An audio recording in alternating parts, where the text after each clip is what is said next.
And there you go. Ladies and gentlemen, I give you our hunter, Mrs. Flavia Dubly. I wouldn't mess with her. Oh no. And we're off. And yes, I will be doing this entire stream online, because if I get invaded, god damn, I want to see how it goes. Because the game is not shy in saying that you're currently in a dream. Because you're having a blood transfusion, so... This is I see. This is all in a dreamland. Which is probably the trippiest thing to think. And many people have said this, I'll agree with them. The starting clothes are just really well designed. So good, like the hood, the cloak and everything is really nice. And when you walk, the tassels! The tassels on your legs just go nuts. It's such a minor thing, but it looks so good in the game that it's great. Wow, it does look nice. Absolute gorgeous. Oh, the light rays are... Oh. The lighting is so much better as well. Like, darkness is genuinely dark. You need the torch this time round. Not like Dark Souls where it's like, torch? Yeah, I don't need it. Now this time the torch is very viable. Okay, so this is where we learn the basics, where R1 is our attacks. So because I'm not equipping anything, it's literally judo chops. And I'm not kidding, if you look at the hand, it's judo chops. With one-handed, no weapon. Or, hitting L1, you switch to dual-handed, where it's club, club, club. Into chop. I just love it. So this is our first big challenge. Can I beat the first beastie we ever come across with no weapons whatsoever? Some people have done this, other people have not. The thing is, the game is designed in such a way where you're not supposed to beat this with no weapons. I'm gonna try it. I believe in you. Let's try this. I'm gonna go down in one hit, most likely, but... And the beastie's only at half health, but we're gonna try it. Okay, here we go.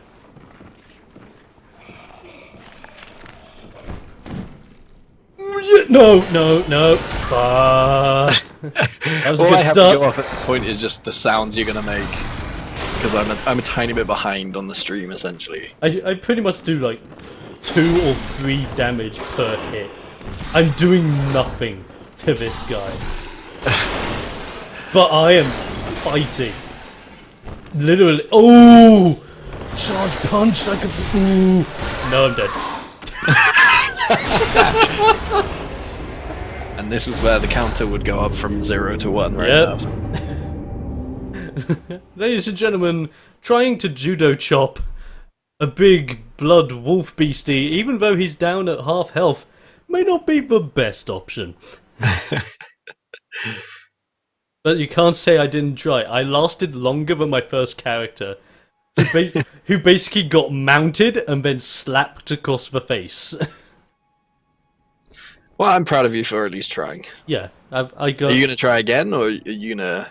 Well, now, after you die to that beastie, because the game intends for you to die, you don't spawn there. You spawn in the hub world of the game. Because this is where, if you've played Demon Souls, there's a lot of similarities coming back into the series.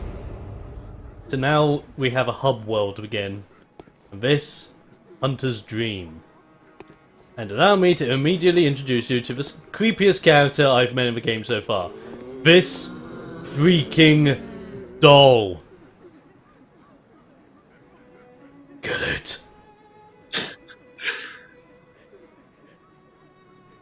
And you think this doll is creepy right now? Oh, just wait. It's... Dolls are creepy as it is, but when there's dolls in a game... It's the fact that it's like a this. doll. It's a life-size doll in the same, like, similar attire as the world is themed around, and it's just like, what are you there for? No one knows. And you can explore this entire area. You'll be introduced to all the mechanics and the tutorials of the game. So go ahead, explore the place, read all the notes, all that jazz. These are ritual stones. I have no idea what ritual stones are used for so far, but we'll soon find out, I guess. And we have this guy, which is a messenger that basically acts as your shop in the game. You give him your stuff, and he'll give you some stuff. Simple as. Stuff for stuff. Stuff for stuff. And then if you go up this flight of stairs, you'll see there's a door, and no, we cannot open that door yet. It seems as if more and more of this place opens up the more that you die, from what I've seen so far. Oh, that's interesting. And it's quite creepy, because early on, unlike Dark Souls 2, where you have to get through the starting area and get to the main, like, basically the hub of the game, before you're able to upgrade your equipment, level up, and all that jazz. It's here, but you just can't do anything until you've at least died more. Which is nuts. I died 10 times before I found out I can actually level up now. In my first character. And here's our first big choice of a game, and this is why I'm calling this the Gentleman Run. Because, ladies and gentlemen, we're not picking the Saw Cleaver. We're not even picking the Hunter Axe. No, we're picking a weapon of great gentlemanship. We're picking the Threaded Cane. Threaded cane. Which is basically sounds classy. A walking stick as a weapon. And then, as well as that, we also get a sidearm. Now, on my main character, I am currently using the Hunter pistol, and that's doing really good. Because it has more range and more accuracy than the blunderbuss. But I am willing to try out the blunderbuss this time round and do some mix-ups. So, the whole trick is that the Hunter pistol does more damage, but it's bearing in mind that that's more damage because it's one shot, and that one shot is accurate. Whilst the blunderbuss has 20 damage per shot that fires out of it, potentially doing more damage than the pistol, but you have to be pretty freaking close in order to basically get it to hit. I remember before the game came out, you had a theory that the ranged weapons were more of a stun than anything. Is that true, or is it they actually do quite damage? Firearms are all about stunning and putting people into critical states so that you can do backstabs and do stagger blows on them like you would do in Dark Souls. Yeah. So sounds good. I'll leave this to you, Callum. What do you think? Pistol or blunderbuss? I honestly, I feel the blunderbuss would be cooler at this point. If you're going with the cane, yeah, a cane and a blunderbuss just sounds classy and I like great. the sound of that. That's a good sound. Plus, if you already tried the Hunter pistol, then you got to broaden your horizons somehow. True, we've got to try new stuff. Okay, so now we'll need to equip our stuff, and this is when you find out the menu has been sorted out. It looks way better. So you don't have to go straight into your inventory to sort everything out anymore. Instead, you have basically a quick menu that can allow you to equip your weapons and equip new armor on the fly of getting it, as well as setting your quick items on the fly as well, which is much better looking and such a better system. But yeah, here we are, blunderbuss and our cane. Now, remember earlier when we were doing judo chops and switching it to a two-handed clubbing attack? Well, the weapons in this game aren't as they seem.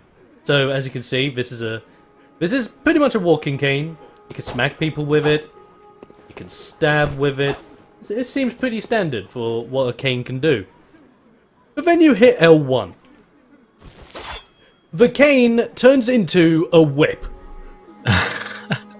And as soon as I found out it can turn into a whip, my mind blew and I instantly found literally one of the most badass weapons in the game. It's so cool to have like what seems to be like the dumbest weapon actually badass as hell. It makes you feel like Ivy from Soul Calibur. It's so cool. As for a blunderbuss, we'll see that in action when we actually get back into the game. Hope you enjoyed the show. Be sure to subscribe to VGU Gaming on YouTube for some more gaming action in the future.